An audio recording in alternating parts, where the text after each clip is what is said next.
Watch out, ladies and gentlemen, we have a new amazing weapon on the rise in Elden Ring. Well, I suppose it's not necessarily new, but with the weapon scaling changes in the 1.03 update, this weapon is now extremely powerful. And you can get it very early in the game to help you just murder everything in Elden Ring. Now, this weapon is particularly effective against targets that stand in one place because they'll just get burned down by the flames on the ground. This weapon is called the Death's Poker. It has a skill called the Ghost Flame Ignition, which if you hit L2, you'll kind of just poke forward with this Ghost Flame, but if you follow up with, say, a light attack, you'll spread these ghost flames continuously in front of you. Now, if you do the same thing and hit R2 instead for a heavy attack, you'll do this like explosion AoE, which is pretty awesome. But the versatility of this weapon and the range of the ghost flames is actually surprisingly good. Now, at +9, the Death's Poker has a Strength attribute scaling of C, Int of D, and Dex of C. And the attributes required are Strength 15, Intelligence 11, and Dex 11. So you can equip this very, very early on in the game. Now, I do want to go over the damage scaling for this weapon because I do think it's very important in scaling up the damage of these abilities.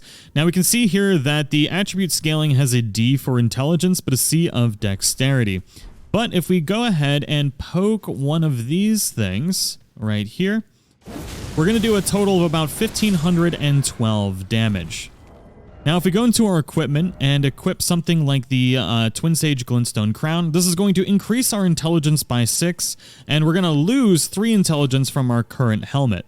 So now if we poke, we're going to do about 1,556 or 1,552 damage. So just with a little bit more intelligence, we've boosted our damage a little bit.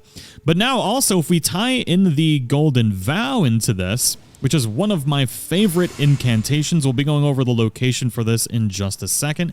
Now, if we do with the poke with the intelligence and the Golden Vow, we're going to do 1,763 damage. The Golden Vow is actually pretty amazing, but for the skill itself, it does scale off of intelligence. You can use different types of medallions and things like that to be able to increase the damage, or you can increase your intelligence. Now, to be able to get the Death's Poker, we're going to head into Caelid, and you can get this at the very beginning of the game. If you just run through Caelid down this road until you can get to the Southern Aeonia Swamp Bank. Now, this boss does only spawn at nighttime, so if it's not night, just get the Sight of Grace and then rest until nightfall. From the Sight of Grace, we're going to head southeast, and there's going to be this giant bird that wields the Death's Poker that we want.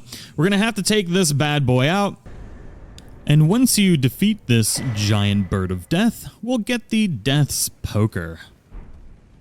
Now, for the Golden Vow incantation, we're going to need to head up to Mount Gelmir. You'll need access to the 3rd area, which means you'll need to take the Grand Lift of Dectus, and you'll need to navigate your way around and then up into the Bridge of Iniquity.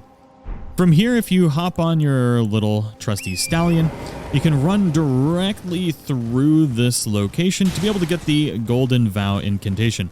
It's honestly one of my favorite incantations. It's going to boost your defense and attributes, and it's just one of the best incantations to have in the game. In my opinion, there's a lot of really cool ones, but this one's particularly good. If we run through all of this, we're going to get to the other side here. And in this area, there's going to be a bunch of little doggos around, so you can kill those if you so desire. And then once you get up to this area right here near this shack, you're going to be invaded by an NPC. Take that NPC out, and then you're going to run right into this shack, loot that body, and you'll be able to get the Golden Vow incantation. Now, there are plenty of other things to add on to this, but I just wanted to make a quick video to let you all know how powerful this weapon currently was in Elden Ring, and to just have fun with it and make some overpowered builds. But I do really hope you all enjoyed this. Let me know what you think of the Death's Poker in the comments below, and I'll see you all in the next one.